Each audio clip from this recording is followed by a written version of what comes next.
In this video, I'll show you how to connect a Facebook page to Instagram step by step. First, open Facebook and switch to the Facebook page you want to connect. Go to Settings and Privacy. Select Settings and look for linked accounts or Instagram.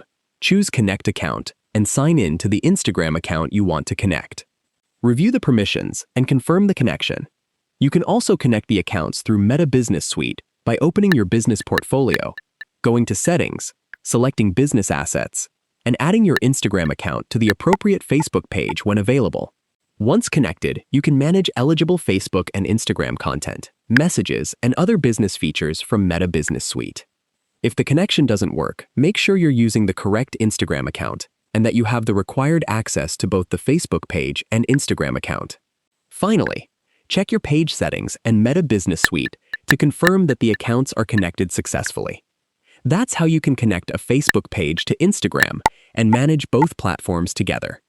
If you found this video helpful, please like the video, subscribe to the channel, and turn on notifications for more easy Facebook, Instagram, and Meta tutorials. Thanks for watching.